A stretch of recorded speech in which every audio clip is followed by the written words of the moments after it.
फक्त Marathi TV YouTube चॅनलला subscribe करा आणि आमचे लेटेस्ट व्हिडिओज सगळ्यात आधी बघण्यासाठी बेल आयकॉनवर क्लिक करायला विसरू नका.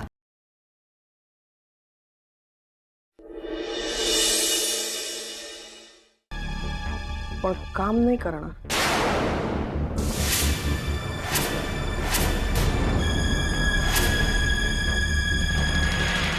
यस, जोपर्यंत तू मला हे सांगत नाहीस की तिकडनं तू का पळून गेलीस तोपर्यंत तुला फक्त काम न करण्याचा पगार मिळेल.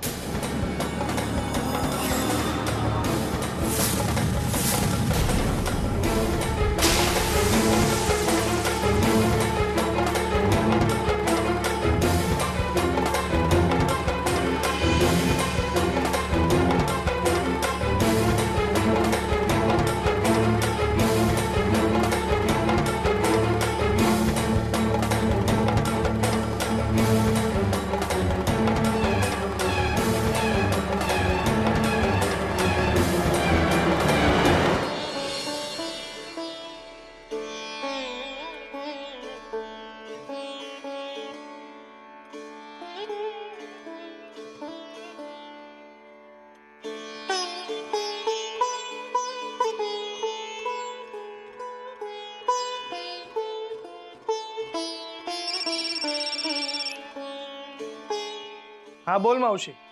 समीर, लेखा, अरे लेखा आली होती. काय? हो, अरे मी खरं सांगते, लेखा आली होती. तिने मला ओळखलं, खूप बोललो आम्ही. अरे अजूनही ती तशीच आहे, छोटीशी, परकर पोलक्यातली. अगं मावशी काय बोलतेस तू? अरे हो, मी खरं सांगते. मी तिला विचारलं की ती लेखा तूच आहे ना जिला बक्षीस मिळालं, तर ती म्हणाली हो मी तीच आहे. आता बोल. हे बघ मावशी, तुला भास झाला असेल. अरे भास कसला, अरे मी बोलले तिच्याशी आणि बोलता बोलता कुठे गायब झाली काही कळेना. तुझ्याकडे आली का ती? हा, माझ्याकडे नाही मावशी, माझ्याकडे नाही आली ती. अरे मग गेली कुठे ही? मी तिला शोधायला जाते. मावशी मावशी थांब, नको, तू बाहेर पडू नकोस प्लीज मावशी. अरे पण इतक्या दिवसाने ती भेटली आणि अचानक कुठे गायब झाली, बघायला नको का? मावशी अगं मी बघतो ना तिला, तू काळजी करू नकोस, मी तिला शोधून आणेन. पण प्लीज तू घराच्या बाहेर जाऊ नकोस. हा, आपण नक्की आणशील ना? अगं मावशी नक्की आणीन मी, पण तू घरातच राहा. ओके? बर बाबा, मी नाही जात कुठे, पण तू तिला शोधून आण. अरे साहिलही तिच्या बरोबरच आहे. अरे त्याला बघून तर जमाना झाला. नक्की त्यांना शोधून आणा, मी वाट बघते तुमची. बरं ठीक आहे मावशी, मी आणीन, तू काळजी करू नकोस.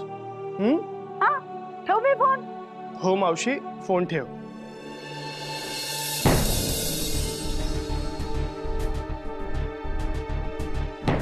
सो मिस लेखा, भेटलीस SP सरांना? काय म्हणाले ते?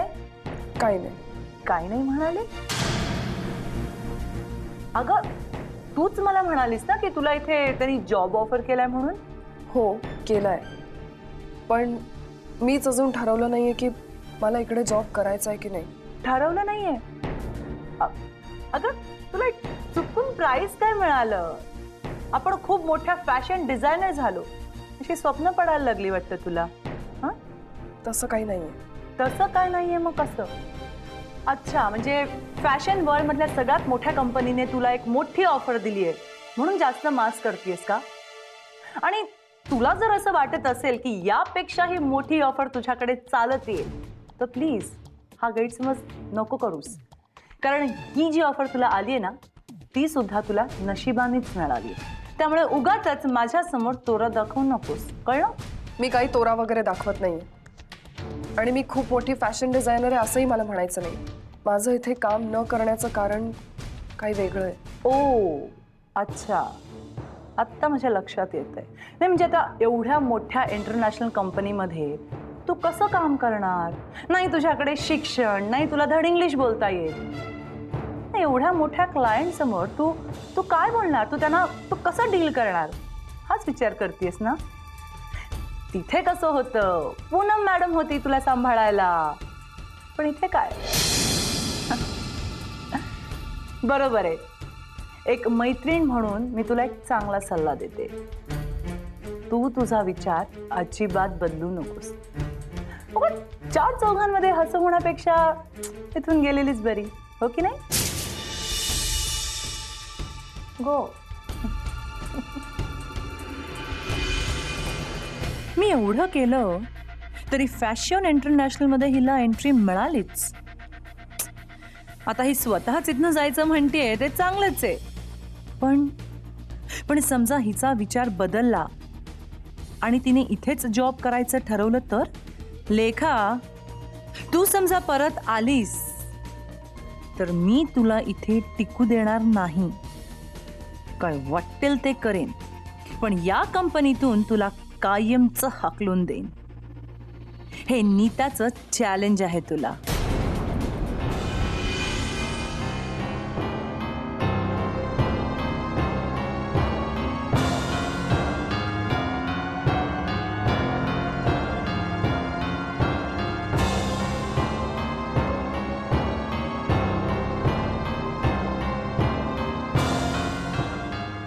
यश, मला जरा तुझ्याशी बोलायचं. बोल.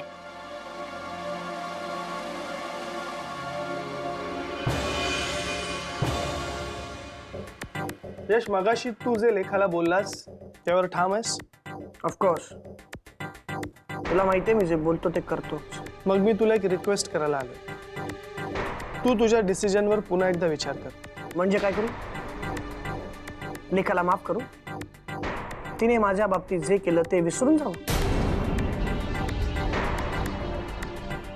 तिला माफ कर असं मला म्हणायचं नाहीये, पण तू हे मॅटर इतकं पर्सनली घेऊ नकोस एवढंच मला म्हणायचं.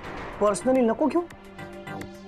तिने माझ्या कंपनीची रेप्युटेशनची वाट लावली आणि तू म्हणतोस की मी हे मॅटर पर्सनली घ्यायचं नाही? हा, नाही घ्यायचा. कारण आता तू तिला आपल्या कंपनीत जॉब दिलास. अरे, जर तिला आपण आपल्या कंपनीत डिझायनर म्हणून जॉब दिलाय तर तिचा वापर करून घे ना. तिला नुसतं बसवून ठेवायचं, एवढा मोठा पगार द्यायचा म्हणजे आपल्या कंपनीचं नुकसान आहे यात. होऊ दे नुकसान. नुकसानाची पर्वा नाहीये मला, पण काही झालं तरी मी तिला नुसतं जाऊ देणार नाही. तिने माझ्या इंडियातल्या फर्स्ट व्हेंचरच्या चिंधड्या उडवल्यात. त्यात उदय देशमुखांचा अपमान सुद्धा केलाय. ते कसं जाऊ द्यायचं? प्रत्येक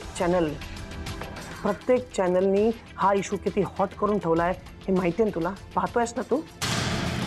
उदय देशमुखांना सतत अडचणीत आणायचा प्रयत्न करतायत अपोजिशन पार्टीज. आणि हे सगळं कोणामुळे? तर फक्त लेखामुळे. I agree. मला मान्य आहे यश. मान्य आहे ना? तरी तू तिचीच बाजू घेऊन बोलतोयस? नाही, तिने मला कारण सांगितल्याशिवाय मी तिला काम करू देणार नाही. आणि ही काळ्या दगडावरची रेष आहे.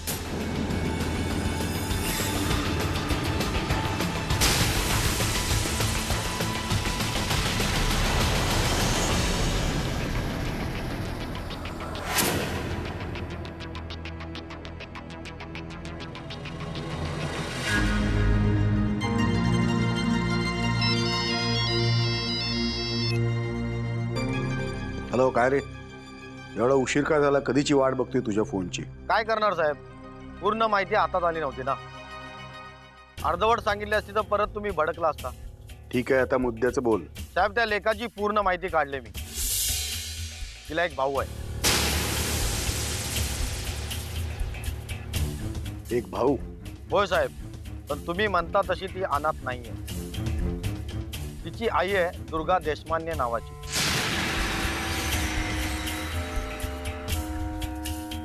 तू बरोबर माहिती सांगतोस ना? होय साहेब, मी काढलेल्या माहितीनुसार ही मुलं दुर्गाचीच आहेत. ती मुलं तिला ताई म्हणतायत, पण ही बाई त्या मुलांची आई आहे हे नक्की. यात काही चूक नाही ना होते? साहेब, काही चुकीचं असेल तर कातडी सोला माझी. चूक करणार नाही मी. मी काढलेली माहिती 100% बरोबर असते, माहिती आहे तुम्हाला. ठीक आहे, उद्या सकाळी ऑफिसमध्ये येऊन भेट. फोन बंद कर आता. ठीक आहे साहेब. ही ती लेखा नाही तर. पण मग मला बघून पळाली का ती?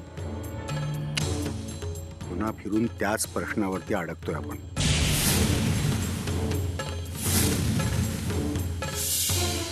नक्की काय कारण असेल बरं तिच्या पळण्यामागे? ती मला बघून घाबरली की आणखी काही वेगळं कारण होतं? आता हे कोडं सोडवायला कोण मदत करेल? पण काहीही झालं तरी हे सोडवायला हवं. काय करू मी? पण पण माझ्या पळण्यामागचं कारण मी कोणालाही सांगू शकत नाही. मग मग हा जॉब सोडून द्यायचा? नाही नाही, तसं नाही करता येणार मला. ह्या जॉबची मला खूप गरज आहे. पण हा जॉब केला तर रोजचं मरण. चांगलीच फसली मी. आता कोणाशी बोलू? यातून कसा मार्ग काढू? विचार करून करून वेळ लागायची पाळी आली. साहिल साहिल त्याला तर सगळं माहिती आहे. मी त्याच्याशी बोलते.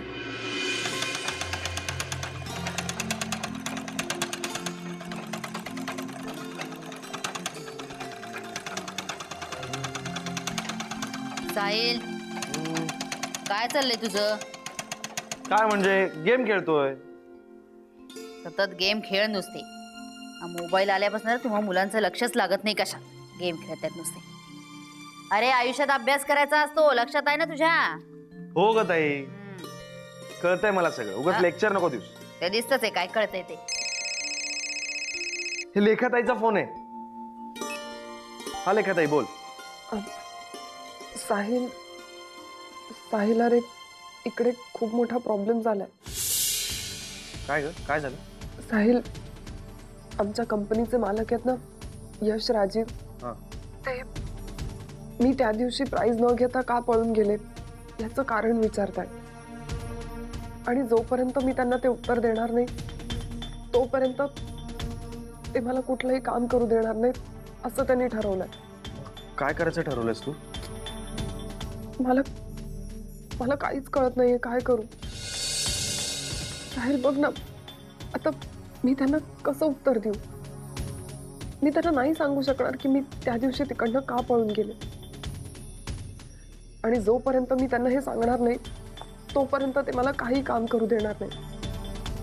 नुसतं बसवून ठेवते, टॉर्चर करते. असा जॉब मी कसा करू? व्हिडिओस का ताई तू? ही चांगली नोकरी कशाला सोडणार तू? पण माझ्याकडे काही ऑप्शन नाहीये. हा त्रास सहन करत मी हा जॉब नाही करू शकणार. तर तूच सांग मी काय करू? काय करू मी?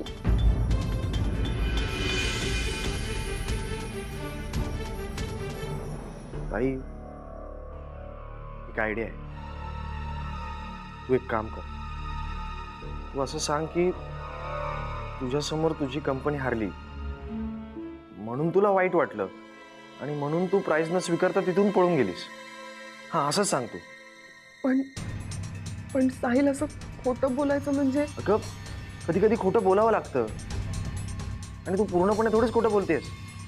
तुला वाईट वाटलंच होतं ना? वाटलं होतं की नाही? हो झालंय. पण हे बघ, आता तू जास्त विचार करू नकोस. हे बघ, मी जे सांगतोय ते ऐकून घ्यायचा प्रयत्न कर. आपल्याकडे दुसरा मार्ग नाहीये ग. बघते मी प्रयत्न करते. ठीक आहे, काळजी करू नकोस.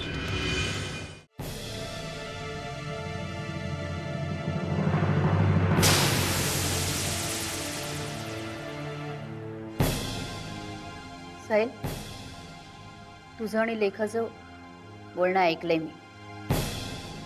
काय झालंय? काय प्रॉब्लेम? काय प्रॉब्लेम असं काहीच नाहीये. तू उगाच काहीतरी मनात आणतेस. तू काय मला मूर्ख समजतोस? तू मला सांगणारच की नाही काय झालंय ते? अरे तू मला सांगितलं नाहीस तर मी तुमची मदत कशी काय करू शकेन साहिल? दुर्गाताई, हे बघ, तुझा माझ्यावर थोडा जरी विश्वास असेल ना तर थोडं थांब. मी सांगेन, तुला सगळं सांगेन. थोडं थांब. बघ, ही योग्य वेळ नाहीये. योग्य वेळ आली ना की आम्ही तुला सगळं सांगू. तू उगाच मोठं माणसासारखं बोलू नकोस. काय झालं ना ते मला गपचूपपणे सांग. हे बघ, मी आता नाही सांगू शकत. तू उगाच माझ्या मागे नको लागूस, कळलं? साहिल,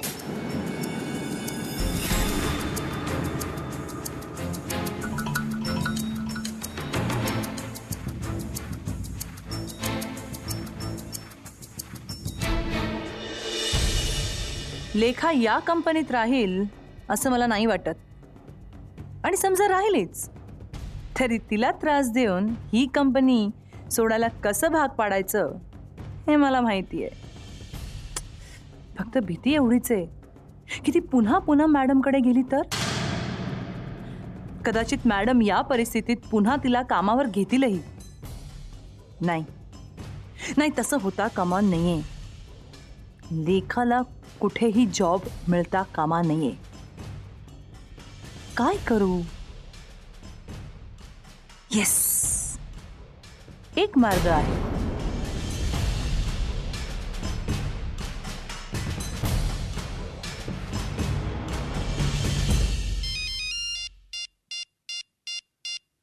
मॅडी, नीताचा फोन. हा नीता, केव्हाची वाट पाहते? तुझं फॅशन इंटरनॅशनल मधलं काम संपलं की नाही? मॅम, ऍक्च्युली मी एक न्यूज देण्यासाठी तुम्हाला फोन केला होता.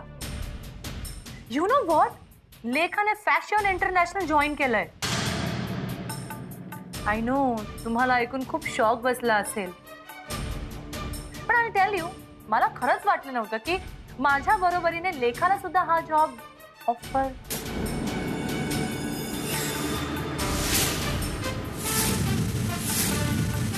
काय काय काय म्हणालीस तू?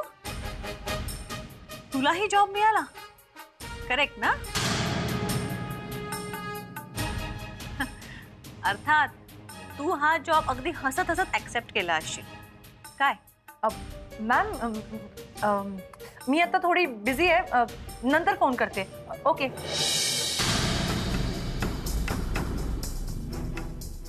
मॅडी, नीताने कॉस्मिक फॅशन सोडून फॅशन इंटरनॅशनल जॉईन केलंय. एक्सपेक्टेड. तिच्यासारख्या मुलीकडून मला हीच अपेक्षा होती. आता हळूहळू सगळं पिक्चर क्लिअर व्हायला लागलंय मला. हे सगळं नीताचं प्लॅनिंग होतं आणि म्हणून तिने लेखाविरुद्ध मला भडकवलं आणि मी त्याला फसले. पुन्नू, मला आधीपासूनच वाटत होतं लेखाचा यात काहीही दोष नाही. बट मॅडी, सगळे सर्कमस्टन्सेस हे लेखाविरुद्ध डाऊट येतील असेच होते. सो मी फसले आणि फॅशन इंटरनॅशनलला सांगून टाकलं की ते डिझाईन नीतानी बनवलंय म्हणून. आणि या गोष्टीचा फायदा घेऊन ती फॅशन इंटरनॅशनलला चिकटली. तिने तुझा सरळ सरळ फायदा घेतला. पुन्नू, आता काय करायचं? काहीही नाही. वाय?